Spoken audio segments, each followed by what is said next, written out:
s'agit cette fois de ma pile à lire pour le challenge Été glacé organisé par Nina Quill. Je crois que c'est sa 4e édition qui aura lieu du 22 juillet au 4 août, soit 2 semaines. C'est un challenge qui se veut en fait rafraîchissant en plein milieu de l'été quand il fait chaud, où on va lire des lectures un peu comme on veut, mais aussi des lectures un peu d'hiver, de romances de Noël ou de polaires. Parce que Nina adore tout ce qui touche à l'hiver et elle meurt de chaud en général en été. Les autres années, Nina avait simplement fait des catégories, avec des catégories pour les livres, il y en avait 8 ou 9, et chaque 2 jours, il fallait faire un petit challenge sur Instagram ou en YouTube, si vous faites des vlogs, par exemple, boire un thé glacé ou des choses comme ça. Cette année, Nina a changé son concept, elle vous l'explique en détail sur sa chaîne, mais elle a décidé de faire un bingo. Donc à chaque fois, vous voyez le bingo par là, à chaque fois qu'une case du bingo est cochée, vous avez un point. Il me semble que c'est ça, hein. Il faudrait regarder sa vidéo, dans les détails, elle explique tout. Donc ça vous fait un point. Et quand vous faites une ligne, je crois que ça fait 5 points. Nina a aussi mis des livres bonus, ses chouchous, qui peuvent rapporter chacun différents points. 3 à 5 points, je crois. Oui, voilà, 3 à 5 points. Tout dépend des romans. Ce qui fait qu'en tout, il y a plusieurs paliers. Et on peut choisir le palier qu'on a envie. Alors moi, j'ai choisi le palier à 90 points. Je crois que Nina a repris le concept des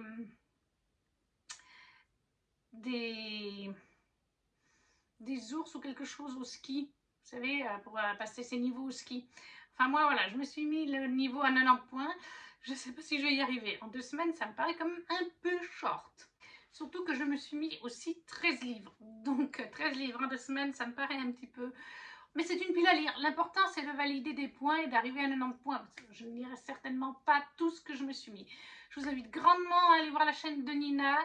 Vous avez la vidéo en barre d'infos pour regarder tout en détail ses explications et sa pile à lire. La première consigne dans le bingo, c'est un livre polaire. Et là, je ne l'ai pas physiquement parce qu'en fait, c'est Les Accords corrompus. Le tome 4.5 de Kelly Sinclair. Je ne l'ai pas parce qu'en fait, j'ai commandé à l'époque les belles éditions intégrales. Donc, les 2 doubles tomes, puisqu'à chaque fois, il y a 2 tomes dans un livre, en soft touch, pas en relié collector. Je les avais pris en soft touch et j'avais pas pris le 4.5. Voilà, je ne savais pas encore si ça allait me plaire, donc je le lirai en e-book. Mais on est dans l'univers donc des Accords corrompus, avec un royaume de glace, Glacium, un royaume de feu, Ozolis, donc on rentre totalement dans le livre polaire. Et d'ailleurs, Accords corrompus fait partie des points bonus de Nina, puisqu'il peut rapporter 3 points. N'importe quel tome de la saga rapporte 3 points. Et comme vous voyez avec le bingo, vous pouvez cocher plusieurs cases du bingo. Par exemple, là j'ai livre polaire, ça fera 1 point. 4 points puisque c'est un favori de Nina. Et il peut très bien rentrer, dans Romantessi, ce qui fait aussi 1 point. Lire une romance, ouais, plutôt Romantessi. Mais voilà, du coup, on peut vite gagner des points facilement dans le jeu. Donc ça, c'est Les Accords corrompus, Kelly Sinclair, le tome 4.5, qui est paru chez Bookmark, que je lirai donc en e-book, et qui est en plus un favori de Nina. Ensuite, on a comme consigne un thé glacé. Bon ben, moi j'aime pas le thé glacé, ce sera un coca, tout simplement. Quand je pourrai en reboire, pour l'instant, parce que ça se voit peut-être pas, mais je me suis fait arracher 2 dents de sagesse il y a 3 jours et demi. Donc, pour l'instant, j'évite les boissons trop sucrées. Après, on a Animal sur la couverture. Et là, j'ai mis le renne mystérieux. Comme ça, on reste sur la thématique hivernale, glacée, qui est de Natacha Godot et Tristan Gillon. C'est un roman de l'Avent. Donc, c'est à lire normalement à Noël. Il y a 24 jours ou 25 jours. Et vous ouvrez les pages petit à petit. Il n'y a même pas lu au complet, mais voilà comment ça se présente à l'intérieur.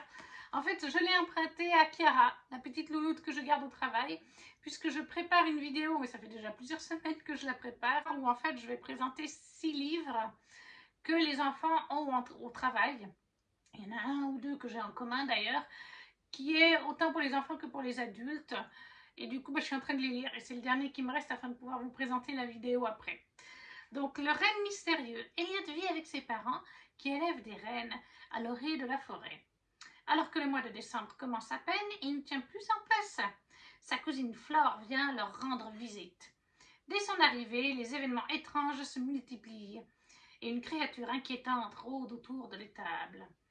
Mais surtout, les deux enfants s'aperçoivent qu'un des rennes a un comportement bizarre. Son pelage brille étonnamment et on dirait presque qu'il vole. Serait-il magique? Voilà, on a l'animal sous la couverture, on est dans la thématique du challenge été glacé. Que demander de plus? Donc, le renne mystérieux de Natacha Godot et Tristan Gion chez Ozu. En quatrième, ça va vite, ce sera faire un câlin à son animal. Bon, ça, ce sera pas très compliqué. Hein, j'ai Thor et Electra. En 5, on a un livre offert. Et là, je me suis pris un qui était prévu pour cet été dans le challenge de 12 mois 12 livres par 12 amis. 200 d'écumées de glace, le tome 2, Légende d'Alexiane Delis chez Michel Lafon en grand format. J'adore cette couverture. Je ne sais pas si vous verrez, mais il y a des endroits où genre les petites bulles, elles brillent. Là, on est donc avec une autrice française. Il m'a été offert lors de mon swap de Noël justement par Priscilla. Elle m'a offert les tomes 2 et les tomes 3. On est en France avec Perséphone, une jeune femme, une jeune fille qui ne se sent pas tout à fait comme les autres jeunes filles. Elle a l'impression que quelque chose cloche chez elle. Elle a même l'impression qu'elle va certainement mourir. Et elle va s'en aller dans sa famille en Bretagne, chez une tante, au bord de la mer, de l'océan en Bretagne. Et elle va découvrir certains mystères la concernant. Je pense qu'au vu de la couverture, vous devinez, on est avec les sirènes. Mais là, on est avec les Marie Morgane, les sirènes de la mythologie bretonne. Voilà, je ne vais pas en dire plus, c'est un tome 2, mais pour livre offert, Alexiane Delis chez Michel Lafon, 200 d'écumées de glace, le tome 2. Ensuite, eh bien, il faudra tout simplement manger une glace. C'est pas très compliqué, ça se valide très facilement. En 7, c'est lire un livre de Noël. Et là, j'en ai quelques-uns en réserve. Christmas Therapy de Caro Emmeline chez HarperCollins France. Si je me souviens bien, on est avec une jeune femme. Comment s'appelle-t-elle? Maureen, qui adore Noël. C'est vraiment son truc. Mais je crois que vis-à-vis de son travail, il faut qu'elle fasse une thérapie pour être un peu moins accro à Noël si elle veut garder son emploi. Et en contrepartie, il y a un autre jeune homme qui va suivre cette thérapie qui, lui, déteste Noël. Et il me semble qu'ils vont devoir former une équipe, en fait. Elle qui est trop accro à Noël vis-à-vis de son travail, ça coince. Lui qui n'est pas assez dans Noël et ça coince aussi. Et ils vont devoir faire cette thérapie ensemble. C'est les petites romances de Noël de Caro Emmeline. En général, elles font quoi? Ouais, un peu plus de 300 pages. Pas tout à fait 330 pages, moins de 350 pages. C'est écrit assez gros. Ça se lit en général assez vite. Moi, j'adore Caro Emmeline, que ce soit en romance de Noël ou bien en romance classique. Je passe toujours un bon moment doudou. Voilà, donc Christmas Therapy de Caro Emmeline chez HarperCollins France pour donc un livre de Noël. En 8, nous avons S'habiller en bleu. Bon, c'est aussi assez facile, hein, c'est vite fait. Et ensuite, en 9, lire un livre bleu. Alors là, je me suis mis un livre que j'avais prévu de lire cet été. Sing Me to Sleep de Gaby Burton chez les éditions Fairyloot. Il est sorti en français, Sing Me to Sleep, il s'appelle pareil. Je ne sais plus dans quelle maison d'édition il est par contre. Mais puisqu'il existe en français, on va lire le résumé en français. On nous dit « Sarroise est une sirène, une créature sublime aux pulsions meurtrières. Un être dont l'existence même est illégale. Pourtant, pour protéger sa sœur d'un terrible chantage, la jeune femme doit se rapprocher du danger. Elle entre au service de la famille royale qui déteste tout ce qu'elle représente. Désormais garde du corps du séduisant prince héritier du royaume de Caerdre, Sarroise a de plus en plus de mal à cacher son identité. D'autant qu'elle est chargée d'arrêter un assassin sanguinaire qui sévit en ville, autrement dit, elle-même. Voilà, donc on est avec des sirènes, on a une couverture bleue, je crois que le livre est bleu dessous, oui, il y a du bleu, hein. Oui, donc on rentre totalement dans la thématique livre bleu. Sing Me to Sleep de Gaby Burton, en édition Fairyloot, pour le livre bleu. Après le livre bleu, eh bien, on a l'habit blanc, tout simplement. Ça, ce ne sera pas très compliqué, quoique je ne m'habille pas souvent en blanc. Je trouve que c'est salissant. Mais bien, on a forcément un livre blanc. Et là, je me suis mis un autre livre en anglais, 2 livres en anglais en 2 semaines. C'est infaisable. Mais bref. Letters of Enchantment, le tome 2 de Rebecca Ross. Les éditions Fairyloot. Heartless Wall. Parce qu'il y a du blanc là en haut. Est-ce qu'il est blanc aussi? Le premier était blanc. Non, lui, il est noir dessous. Mais c'est pas grave. Et il y a du blanc en haut. Donc, ça ira quand même. Est-ce que j'ai vraiment besoin de parler de Letters of Enchantment de Rebecca Ross? Il est sorti le tome 1 en version française chez De Saxus, dit une rivalité qu'il s'appelle On suit Iris, une jeune femme dans un univers proche du nôtre, un peu dans les années 1920-1940 au niveau technologique, et elle souhaite devenir journaliste. Son frère est parti au front car des dieux se sont réveillés et se font la guerre et appellent des jeunes personnes, enfin des personnes à venir faire la guerre. Son frère est parti faire la guerre il y a quelques mois. Iris essaye d'intégrer un journal.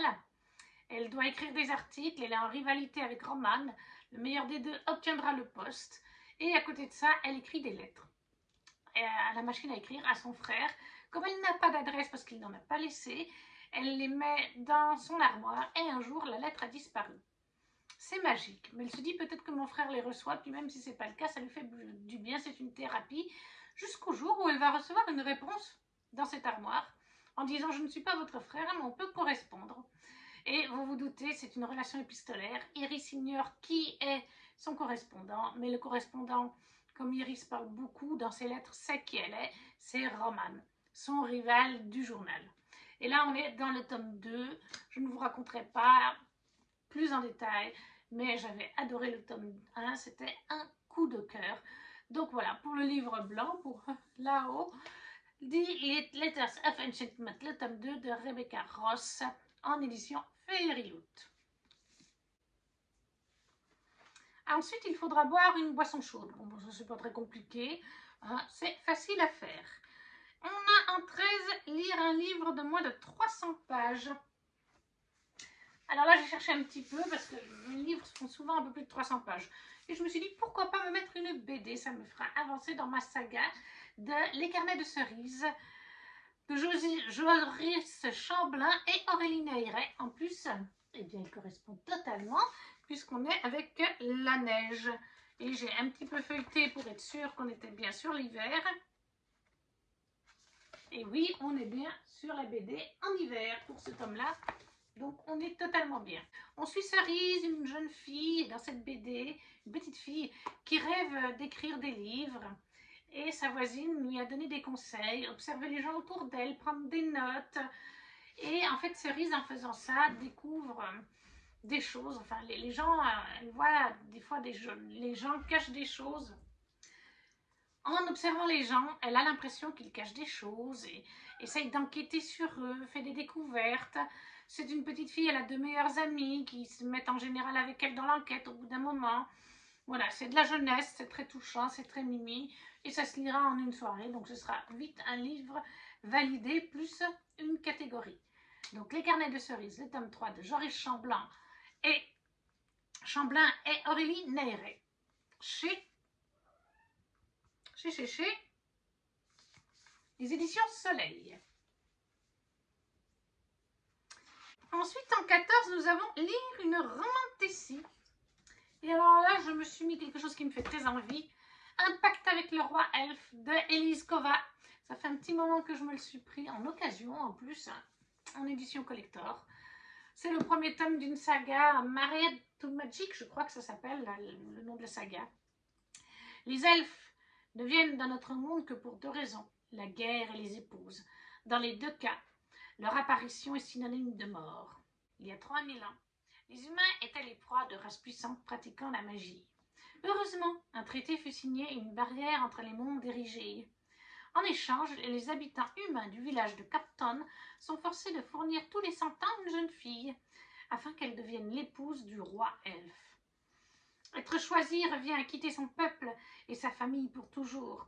Une condamnation à laquelle Luella est heureuse d'avoir échappé. Elle a pu ainsi suivre des études d'herboristerie pour devenir la guérisseuse du village, jusqu'au jour où le roi elfe vient pour elle. La voici désormais forcée d'épouser un roi froid à la beauté surnaturelle et de vivre au cœur d'un pays plein de magie mais qui se meurt. Car Luella va vite découvrir que pèse sur ses épaules un lourd fardeau. Elle seule peut sauver à la fois ce monde et celui d'où elle vient et où elle a laissé les siens. Voilà. Donc Eliskova, un pacte avec le roi elfe chez Big Bang pour une romantécie. Je pense qu'on est totalement dedans. Ensuite, lire un livre LGBT. Et là, j'ai pas été chercher bien loin, puisque ça me permettra de finir une duologie. Ce funeste destin de Kailin Baron chez Sabran, chez De Saxus, chez Sabran. J'ai adoré le tome 1 de cette duologie. On suit en fait une jeune fille, Briseis, qui vit avec ses deux mamans d'adoption. Elle a été adoptée. Ses mamans sont donc deux femmes en couple, mariées, etc. Donc le côté LGBT, vous l'avez déjà pour ça. Briseis est en plus une jeune femme de couleur, comme vous pouvez voir sur la couverture. Et en plus, elle-même est attirée aussi par les jeunes femmes. Et de mémoire aussi un petit peu les jeunes hommes. Mais en tout cas, on sent qu'il pourrait y avoir un love interest avec une autre jeune femme du roman. Donc tout le côté LGBT, on l'a. Briseis vit donc avec ses mamans qui sont fleuristes. Elle aide ses mamans fleuristes. C'est pas facile parce qu'elles vivent à New York, je crois, ou quelque chose comme ça, dans un quartier où c'est pas facile de payer ses factures, autant le loyer de l'appartement que le loyer pour le magasin de fleurs. Mais Briseis a surtout un secret que ses mamans connaissent, même si elle essaye de pas trop l'exploiter. Briseis ressent les fleurs, peut faire pousser les fleurs. Les arbres sont attirés par Briseis. Il y a de la magie dans Briseis liée aux plantes et aux fleurs. Et dans le premier tome, elle va hériter d'une maison, soi-disant de sa famille d'origine. Voilà, elle avait été abandonnée sous X, mais la maman avait laissé des consignes, ou la tante, ou la grand-mère, quelque chose comme ça. Et quand celle-ci a disparu, eh bien, une notaire vient lui annoncer « Bonjour, vous êtes née sous X, mais on avait des informations concernant votre famille, et vous êtes l'héritière d'une maison dans une petite ville. » Et les deux mamans et leur fille vont partir pour cette ville afin de découvrir le manoir familial des origines de Briseis. Et elle va faire plein de découvertes. Je vous dirais juste qu'il y a tout un aspect mythologie grecque là-dedans. C'est pour ça que c'est chez Sabran et pas chez De Saxus. Parce que Briseis est lié à quelques pans de mythologie grecque que j'ai trouvé super bien amené. Donc voilà, pour un livre LGBT, Kailin Byron, Ce funeste destin chez Sabran, le tome 2. Et en dernier, nous avons lire une romance. Et là, ça n'a pas été compliqué parce que de toute façon, je suis en plein challenge. Il faut que j'en lise 4 en 3 mois. Anatrice, Amour, Flingue et Macaroni, le tome 2 de Robin et Valentin, paru chez Hugo Poche et aussi pour les grandes éditions chez Black Ink. Est-ce que j'ai besoin de parler d'Anatrice? Mon amour pour Anatrice. En plus, je viens de finir le tome 1 de cette duologie. Ça me permettrait de finir encore une duologie. Et j'avais très envie de continuer. Donc forcément, quand on me met romance, merci Lina, moi je choisis Anatrice. Dans cette duologie, on va suivre en fait Robin, qui est une jeune maman célibataire, qui a vécu des choses difficiles avec son ex, mais je ne veux pas en dire plus, il y a des thématiques très fortes. Et un jour va arriver un nouveau voisin d'un immeuble d'en face, au même étage qu'elle. Donc ils sont vis-à-vis. Hein, ils se voient depuis le balcon et depuis leur baie vitrée, etc. Valentin qui est en fait un tueur à gages. Mais bien sûr, il ne va pas le crier sur tous les toits. C'est un pur canon et malgré que Robin ne veut pas s'attacher aux hommes, eh bien, elle va s'attacher à Valentin. Sa petite fille aussi adore Valentin. Il va se passer plein de choses autour du métier de tueur à gages, du passé de Robin. C'est très spicy, c'est du Anatrice. Je préviens, si vous aimez les romances sans spicy, n'y allez pas. Anatrice est très forte pour les spicy et dans cette saga, elle est très chaude. Mais moi, j'ai adoré. Voilà, donc Anatrice, le tome 2 de Robin et Valentin, chez Hugo, au format poche, pour une romance. Et je me suis ajouté quelques livres, comme si ça ne suffisait pas, puisque je vous avais dit, Nina a proposé différents romans qui valent des points supplémentaires, des points bonus, car elle les adore. Il y a les Acotard qui valent 3 points. Je les ai tous lus, j'ai pas envie de les relire pour l'instant. Enfin, j'aurais envie, mais j'ai d'autres choses à lire. Il y a From the Come White Love qui vaut 3 points aussi. Il est dans ma wishlist, mais je ne l'ai pas et j'aimerais vraiment le lire physiquement, donc je ne le lirai pas durant ce challenge. Accord corrompu qui vaut 3 points. D'ailleurs, From the Come White Love en vaut 3 aussi. Je l'ai mis, comme je vous ai dit, pour le livre polaire aussi, donc ça c'est déjà présenté.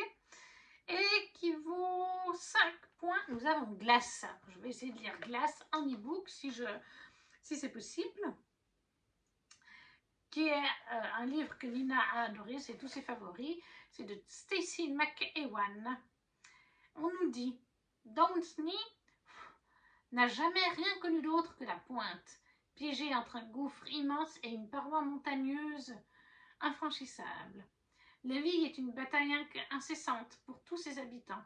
Survivre au froid mordant, ne pas faire une chute mortelle dans le gouffre, esquiver la violence de ses voisins ne suffit pas. Il faut aussi échapper à la sélection. À chaque nouvelle saison, les glaciens, vicieuses créatures, attrapent des victimes au hasard et les emportent dans le ciel. On ne les revoit jamais. Seul membre restant de sa famille, Downsing a survécu jusqu'à présent. Mais sa chance tourne. Elle est sélectionnée et arrachée à sa maison, glacée et à tout ce qu'elle connaît. Qui sait ce qui lui arrivera de l'autre côté du gouffre? La mort, l'esclavage, pire encore? Glace, premier tome de la trilogie des Glaces, plonge le lecteur dans un univers aussi cruel que surprenant, où la survie est tout sauf assurée. Voilà, donc là ça peut me faire valoir pas mal de points. Et ça c'est aux éditions Olympe. Le tome 1 Glace de Stacey McEwan pour un favori de Nina, 5 points. Et puis on peut le remettre dans d'autres trucs du bingo. Ensuite, elle a aussi mis Witchwalker, le tome 1, Le faucheur de sorcières de Charissa Wicks. Chez les éditions Bookmark, j'ai pris moi l'édition collector, bien sûr, qui est magnifique. Et ça vaut aussi 5 points. Aujourd'hui, c'est le jour de la collecte. À chaque lune d'automne, le faucheur de sorcières se rend dans notre vallée et emporte l'une de nous afin qu'elle rejoigne l'immortel roi de givre. Et c'est aujourd'hui qu'a lieu le jour de la collecte. Mais moi, Raina Bloodgod, je n'ai pas peur de lui. J'habite ce village depuis 24 ans et il m'a toujours ignorée. Une erreur qui va lui coûter cher. Raina ne rêve que d'une chose, se venger du roi de givre et du faucheur qui lui ont enlevé sa sœur. Bien décidée à réaliser sa mission sanglante le jour de la collecte, elle ne se doute pas qu'une menace plus inquiétante encore va embraser son univers. Sorti des cendres, le faucheur Alexius Thibault se dresse devant elle.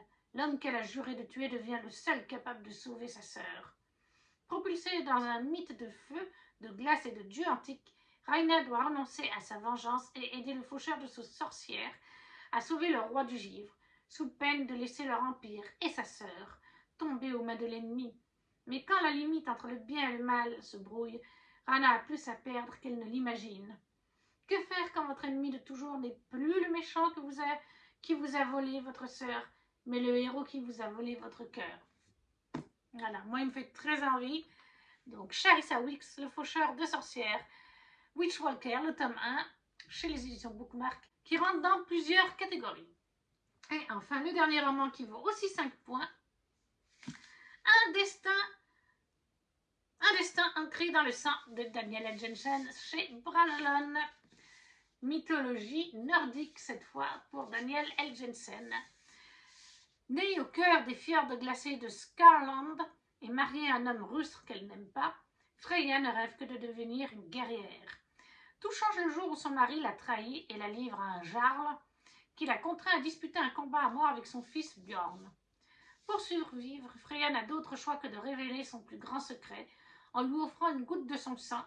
Une déesse l'a dotée de pouvoirs qui font d'elle une Skjaldmo, guerrière capable de repousser n'importe quelle attaque. Or, une prophétie ancienne avait annoncé qu'une Skjaldmo unirait les peuples du Skaland sous le règne de celui qui contrôlerait sa destinée. Voilà, le résumé est grand, je ne veux pas en lire plus, je commence un petit peu à avoir mal à ma bouche. Mais voilà, donc un destin ancré dans le sang de Daniel L. Jensen chez Brajlon qui vaut aussi 5 points.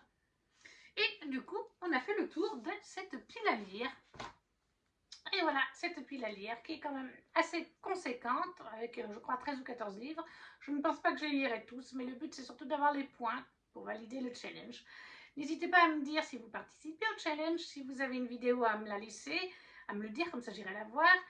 Si vous avez lu certains de ces livres, ou s'ils vous font envie, si vous ne savez pas quoi mettre, un petit emoji, à liker la vidéo et à la partager. Et nous, on se retrouve très vite pour une prochaine vidéo. Ciao, ciao!